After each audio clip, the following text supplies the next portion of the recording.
ഇന്ന് ഞാൻ നമുക്ക് ചൂട് കഞ്ഞിയുടെ കൂട്ടത്തിൽ കൂട്ടാൻ വേണ്ടിയിട്ട് ഒരു ചക്ക കൊണ്ടുള്ളൊരു എരിശ്ശേരി ഉണ്ടാക്കാമെന്ന് വിചാരിച്ചാൽ. അപ്പോൾ നിങ്ങളും ഇതുപോലെയാണ് എരിശ്ശേരി ഉണ്ടാക്കുന്നത് അല്ല ചക്ക കറി വെക്കുന്നതെന്നൊക്കെ ഒന്ന് കമൻറ്റ് ചെയ്യണേ. അപ്പോൾ ഞാനിത് ചക്ക പുഴുങ്ങാനാണെങ്കിൽ നീളത്തിലാണ് അരിഞ്ഞെടുക്കാറ്.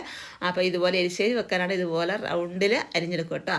അപ്പോൾ അതാ നമുക്ക് വേവിക്കാൻ വേണ്ടിയിട്ട് ഞാനൊരു കുക്കറിനകത്തേക്കാണ് ഇട്ട് കൊടുക്കുന്നത്.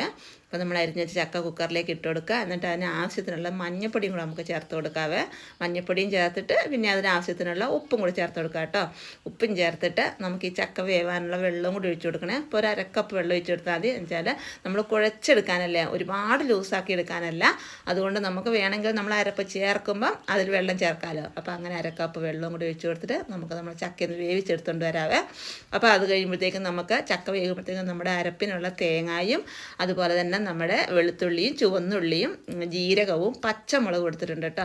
അത് നമുക്ക് അരച്ചുകൊണ്ട് വരാവേ. ദാ നമ്മുടെ ചക്ക ഒറ്റ വിസിലിൽ വെന്ത് വന്നിട്ടുണ്ട്.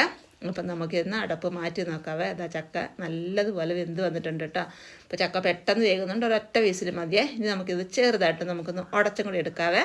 അതാ നമ്മുടെ അരച്ച് വെച്ച അരപ്പും നമുക്ക് ഈ ചക്കയിലോട്ട് ചേർത്ത് കൊടുക്കാം കേട്ടോ.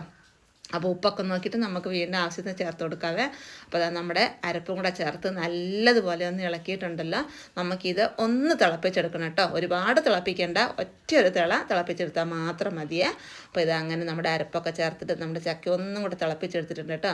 അപ്പോൾ ഇത് നമുക്ക് വേണ്ടതെന്ന് വെച്ചാൽ നമുക്കിതിലേക്ക് താളിച്ചൊഴിക്കണ്ടേ. അതിനുള്ള ചട്ടി അടുപ്പ് വെച്ചു, നമ്മുടെ എണ്ണ ഒഴിച്ചു കൊടുത്തു. അത് ചൂടായപ്പോൾ കടുക് ഇട്ട് കൊടുത്തു.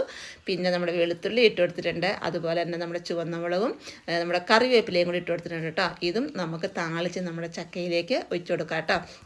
അപ്പോൾ ഇതുകൊണ്ട് മാത്രമായില്ല, ഇനിയും ഒരു ഐറ്റം കൂടി ഉണ്ട് കേട്ടോ. അതും കൂടി ചേർക്കുമ്പോഴാണ് നമ്മുടെ ചക്ക എരിശ്ശേരിക്ക് നല്ല അടിപൊളി ടേസ്റ്റ് വരുന്നത്. അപ്പോൾ ഇത് നമുക്ക് നമ്മുടെ ചക്ക എരിശ്ശേരിയിലേക്ക് ഒഴിച്ചു കൊടുത്തിട്ടുണ്ടല്ലോ. നമ്മൾ 2-3 മിനിറ്റ് നിന്ന് അടച്ച് വെക്കണം കേട്ടോ. അടച്ച് വെച്ചതിന് ശേഷം ഇത് ഇളക്കാവുള്ളൂ, അപ്പോഴാണ് ഇതിന് കൂടുതൽ ടേസ്റ്റ്. അപ്പോൾ നമുക്കിത് ഒഴിച്ചു കൊടുത്തിട്ട് ഒന്ന് അടച്ചും കൂടെ വെക്കാം. അപ്പോഴത്തേക്ക് നമുക്ക് അടുത്ത ഐറ്റം എന്താണെന്ന് വെച്ചാൽ നമ്മുടെ അതേ ചട്ടിയിലേക്ക് തന്നെ നമ്മൾ ഒരു പിടി തേങ്ങയും കൂടി ഇട്ട് കൊടുത്തിട്ടുണ്ടല്ലോ. നല്ലതുപോലെ ഒന്ന് വറുത്തെടുത്തുകൊണ്ടിരണം കേട്ടോ. അപ്പോൾ ഇതുപോലെ നല്ലതുപോലെ ചുവന്ന് വന്നതിന് ശേഷം നമ്മുടെ ചക്കയിലേക്കുണ്ടല്ലോ ഈ തേങ്ങ വറുത്തതും കൂടി അങ്ങ് ഇട്ട് കൊടുത്ത് ഒന്ന് ഇളക്കി നമ്മൾ ചൂട് കഞ്ഞിയുടെ കൂട്ടത്തിലൊക്കെ കഴിക്കാൻ നല്ല അടിപൊളി ടേസ്റ്റാണ് കേട്ടോ. കഞ്ഞിയുടെ കൂട്ടത്തിൽ മാത്രമല്ല, നമുക്ക് വെറുതെ ആണെങ്കിലും നല്ല ചൂടോടുകൂടി കഴിക്കാൻ നല്ല ടേസ്റ്റാണ് കേട്ടോ. അപ്പം നിങ്ങൾ ഇതുപോലെയാണ് ചക്ക എരിശ്ശേരി വെക്കുന്നതെന്നും അല്ല ചക്ക കറി വെക്കുന്നതെന്നും ഒക്കെ ഒന്ന് കമൻറ്റ് ചെയ്യണേ. അപ്പോൾ അതാ മഴക്കാലമായി, നമുക്ക് ചൂട് കഞ്ഞിയുടെ കൂട്ടത്തിലൊക്കെ കൂട്ടാൻ പറ്റുന്ന നല്ല അടിപൊളി ഐറ്റമാണ്. ഇഷ്ടപ്പെട്ടാൽ ലൈക്ക് ചെയ്യണേ. ഓക്കേ.